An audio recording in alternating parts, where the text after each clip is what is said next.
अध्याय संख्या 2। परमात्मा सगुण है या निर्गुण। शास्त्र में आया है कि जीव की उपाधि अविद्या है, जो मलिन सत्व प्रधान है, और ईश्वर सगुण की उपाधि माया है, जो शुद्ध सत्व प्रधान है। इस बात को लेकर ऐसी मान्यता है कि परमात्मा का सगुण रूप माइक है। वास्तविक रूप तो निर्गुण निराकार ही है, परंतु वास्तविक दृष्टि से देखें तो यह मान्यता सही नहीं है। जीव को नित्य शुद्ध बुद्ध मुक्त स्वरूप ब्रह्म माना गया है। विचार करना चाहिए कि जब अविद्या में पड़ा हुआ मलिन सत्व की उपाधि वाला जीव भी स्वरूप से ब्रह्म ही है, तो फिर शुद्ध सत्व प्रधान ईश्वर नित्य शुद्ध बुद्ध मुक्त स्वरूप क्यों नहीं है? वह माइक कैसे हो गया? ईश्वर तो माया का अधिपति है। सेठ जी श्री जयदयाल जी गोयंदका से किसी ने कहा कि ईश्वर और जीव ये दोनों माया रूपी धेनु के बछड़े हैं। सेठ जी बोले कि माया रूपी धेनु का बछड़ा जीव है, ईश्वर नहीं। ईश्वर तो सांड अर्थात माया का अधिपति है। जैसे सांड गायों का मालिक होता है, ऐसे ही ईश्वर माया का मालिक है। तत्वज्ञ पुरुष उस ज्ञान स्वरूप एवं अद्वितीय तत्व को ही ब्रह्म, परमात्मा और भगवान इन तीनों नामों से कहते हैं। तात्पर्य है कि परमात्मा तत्व निर्गुण निराकार ब्रह्म भी है, सगुण निराकार परमात्मा भी है, और सगुण साकार भगवान भी है। गीता में निर्गुण निराकार, सगुण निराकार और सगुण साकार तीनों के लिए ब्रह्म शब्द आया है। जैसे किसी आदमी को कपड़ों के सहित कहे अथवा कपड़ों से रहित कहे, आदमी तो वही है। ऐसे ही परमात्मा को गुणों के सहित सगुण कहे अथवा गुणों से रहित निर्गुण कहे, परमात्मा तो वही एक ही है। भेद हमारी दृष्टि में है, परमात्मा में भेद नहीं है। सगुण निर्गुण का भेद बद्ध जीव की दृष्टि से, मुक्त की दृष्टि से तो एक परमात्मा तत्व ही है।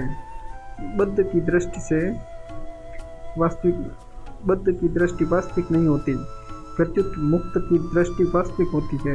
अतः कोई सगुण की उपासना करे अथवा निर्गुण की, उसकी मुक्ति में कोई संदेह नहीं, कारण कि वह गुणों की उपासना नहीं करता, प्रत्युत भगवान की उपासना करता है। गुण तो बांधने वाले होते हैं, कोई परमात्मा को सगुण मानता है और कोई निर्गुण मानता है, तो यह उनका अपना दृष्टिकोण है। इस विषय को समझने के लिए एक दृष्टांत है।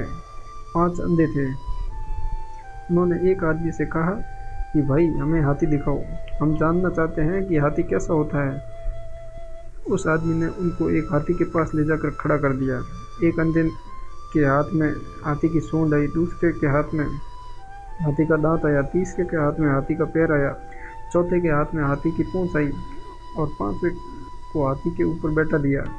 उन्होंने अपने अपने हाथ फेर कर हाथी को देख लिया कि ठीक है, यही हाथी है। अब वे 5 आपस में झगड़ा करने लगे। एक ने कहा कि हाथी तो ओवरकोट की बाह की तरफ होता है।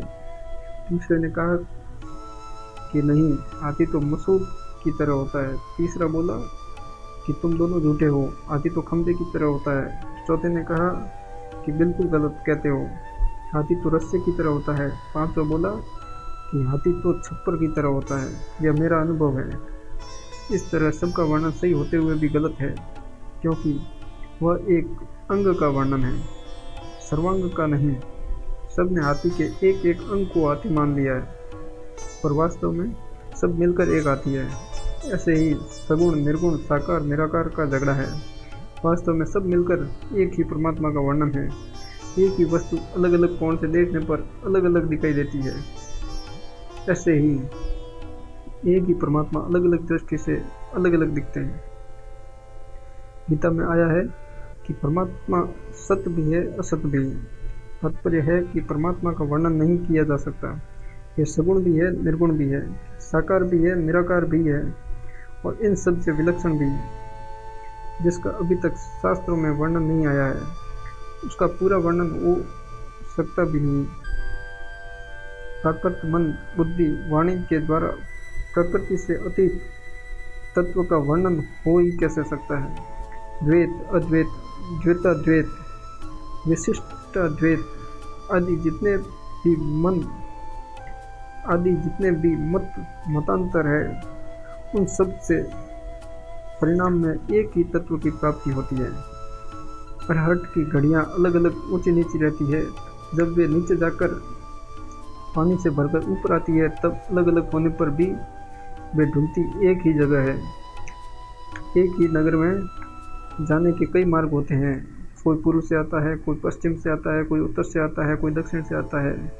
उनसे कोई पूछे कि नगर किस दिशा में है, पूर्व से आने वाला कहेगा नगर पश्चिम में है, पश्चिम से आने वाला नगर को पूर्व में बताएगा, उत्तर से आने वाला नगर को दक्षिण में बताएगा, दक्षिण से आने वाला कहेगा नगर उत्तर में है। सभी अपने अपने अनुभवों को सच्चा बताएंगे और दूसरे के अनुभव को झूठा बताएंगे। तुम झूठ कहते हो, हमने तो खुद वहाँ जाकर देखा है। वास्तव में वे सभी सच्चे होते हुए भी झूठे हैं। पूर्व पश्चिम आदि का भेद तो अपने दृष्टिकोण अग्र के कारण है। नगर न तो पूर्व में है, न पश्चिम में है, न उत्तर में है और न दक्षिण में है। वह तो अपनी जगह पर ही है। अलग अलग दिशाओं में बैठे होने से ही वे नगर को अलग अलग जगह पर बताते हैं। हम किसी महात्मा के विषय में पहले कल्पना करते हैं, वह ऐसा होगा, ऐसी उसकी दाढ़ी होगी, ऐसा उसका शरीर होगा, आदि आदि। परंतु वहाँ जाकर उस महात्मा को देखते हैं तो वह वैसा नहीं मिलता। ऐसे ही किसी शहर के विषय में जैसी धारणा करते हैं, वहाँ जाकर देखने पर वह वैसा वही मिलता है। जब लौकिक विषय में भी हम जो धारणा करते हैं वह सही नहीं निकलती, फिर जो सर्वथा असीम, अनंत, अपार, अलौकिक, गुणातीत परमात्मा है, उनके विषय में धारणा सही कैसे निकलेगी? उपासना करने वालों के लिए भगवान का स्वरूप क्या है, इस विषय में दो ही बातें हो सकती हैं। एक तो भगवान पहले अपना स्वरूप दिखा दे, फिर उसके अनुसार उपासना करें, और दूसरी, हम पहले भगवान का कोई भी स्वरूप मान ले, फिर उपासना करें। इन दोनों में दूसरी बात ही ठीक बैठती है। कारण कि भगवान पहले अपना स्वरूप दिखा दे, फिर हम साधन करें, तो उस स्वरूप का ध्यान, वर्णन आदि करने में हमारे से कहीं न कहीं गलती हो ही जाएगी, जिसका हमें दोष लगेगा। भगवान भी कह सकते हैं कि तुमने भूल क्यों की। इसलिए भगवान ने कृपा करके यह नियम बनाया है कि साधक उनके जिस रूप का ध्यान करे, जिस नाम का जप करे, उसको वे अपना ही मान लेते हैं, क्योंकि भगवान सब कुछ है। अगर हमने यह सिद्धांत बना लिया कि परमात्मा तत्व सगुण ही है अथवा निर्गुण ही है, तो फिर उसकी प्राप्ति हो ही गई। हमने उसको जान ही लिया, फिर साधन करने की क्या ज़रूरत रही। अगर हम उसकी प्राप्ति नहीं मानते, अपने को ज्ञातव्य नहीं मानते और साधन करने की ज़रूरत समझते हैं, तो हमने कभी उसको तत्व से जाना नहीं है। वास्तव में आज तक वेद, पुराण, संत वाणी आदि में परमात्मा का जितना वर्णन हो चुका है, जितना वर्णन वर्तमान में हो रहा है और जितना वर्णन भविष्य में होगा, वह सब का सब मिलकर भी परमात्मा का पूरा वर्णन हो ही नहीं सकता। परमात्मा के विषय में हम जितनी कल्पना कर सकते हैं, परमात्मा उससे भी विलक्षण है। वेद, पुराण, संत वाणी आदि में परमात्मा का जो वर्णन हुआ है, वह वाद विवाद के लिए नहीं है। प्रत्युत उसका उद्देश्य, उसकी सार्थकता यही है कि मनुष्य परमात्मा को वैसा मानकर उनके सम्मुख हो जाए और उनकी प्राप्ति में तत्परता से लग जाए तथा उनकी प्राप्ति कर ले। परमात्मा सगुण है, निर्गुण नहीं है, अथवा परमात्मा निर्गुण है, सगुण नहीं है। इसमें विधि अंश परमात्मा सगुण है या परमात्मा निर्गुण है, ऐसा मानना तो ठीक है, और निषेध अंश परमात्मा सगुण नहीं है या परमात्मा निर्गुण नहीं है, ऐसा मानना बहुत ही बड़ी गलती है। कारण कि निषेध अंश मानने से हमने एक तो परमात्मा को सीमित मान लिया, उसमें कमी मान ली, और दूसरे, जिसका हमने निषेध किया उसकी उपासना करने वालों के हृदय को ठेस पहुंचाई, उनको विचलित किया, जो कि एक बड़ा अपराध है। कारण कि दूसरे मत को मानने वाला साधक निषिद्ध आचरण पाप नहीं करता, प्रत्युत जिस किसी प्रकार से भगवान में ही लगा हुआ है, अतः उसकी निंदा करने से उसका तो कुछ नहीं बिगड़ेगा, पर अपनी हानि हो ही जाएगी, अर्थात हमारी उपासना में बाधा लग जाएगी। परमात्मा सगुण नहीं है अथवा निर्गुण नहीं है। इस प्रकार हम अपने उपास्य को सीमित बनाएंगे तो उसकी उपासना भी सीमित ही होगी। भगवान के एक रूप को मानने वालों के साथ राग होगा और दूसरे रूप को मानने वालों के साथ द्वेष होगा, तो इस प्रकार राग द्वेष के रहते हुए परमात्मा की प्राप्ति कैसे होगी? हम अपनी समझ बता सकते हैं कि हमें तो भगवान का अमुक रूप समझ में आता है, पर परमात्मा का ठेका लेना कि वे ऐसे हैं ऐसे ही हैं, यह गलती की बात है।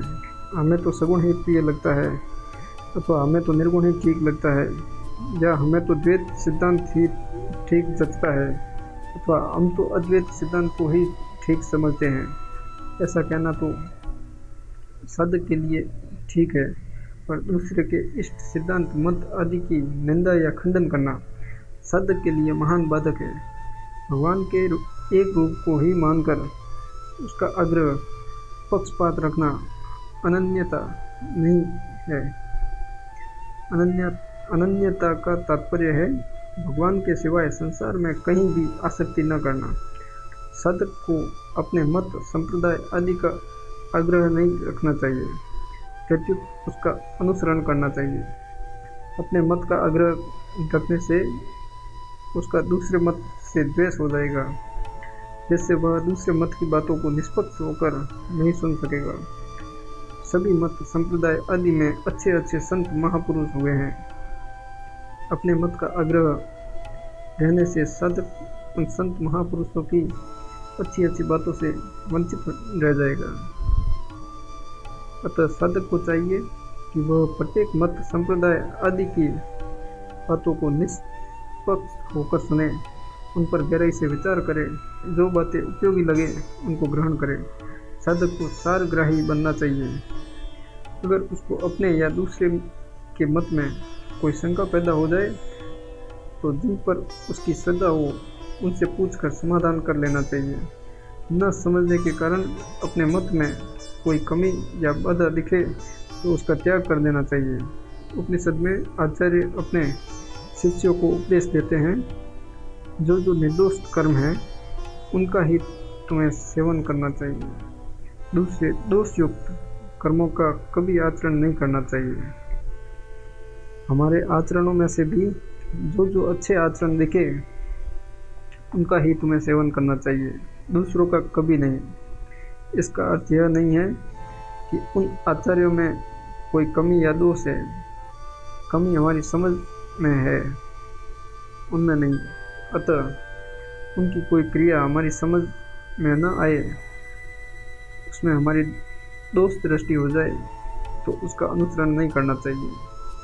साधक का वास्तविक गुरु उसका विवेक ही है, अतः अपने विवेक का आदर करने की बड़ी भारी आवश्यकता है। जितना जानते हैं उसको मान ले, यह विवेक का आदर है। यह नाशवान है ऐसा जानते हुए भी उसमें प्रियता करना अपने विवेक का अनादर है। जिसकी नाशवान में प्रियता है वह अविनाशी तत्व को कैसे समझेगा? अगर वह असत्य में ही उलझा रहेगा तो सत्य तत्व की प्राप्ति कैसे होगी?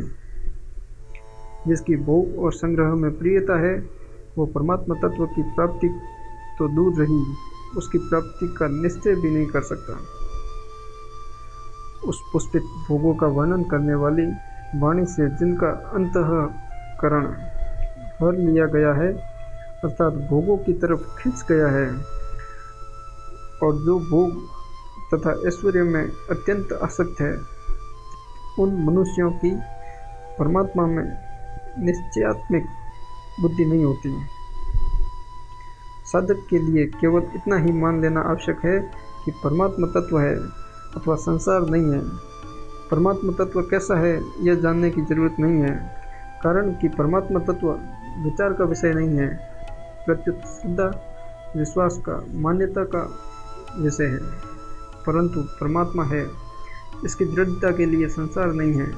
यह विचार करने की आवश्यकता है। जैसे शरीर प्रति क्षण बदल रहा है, अभाव में जा रहा है, यह प्रत्यक्ष अनुभव की बात है। बचपन में जैसा शरीर था वैसा अब नहीं रहा, सर्वथा बदल गया, पर मैं स्वयं वही हूँ। इस प्रकार शरीर के बदलने का ज्ञान सबको है, पर अपने बदलने का ज्ञान किसी को भी नहीं है, क्योंकि अपना स्वरूप कभी बदलता ही नहीं। ऐसा विचार करके साधक बदलने वाले इस संसार से विमुख हो जाए तो उसको न बदलने वाले परमात्मा तत्व का अनुभव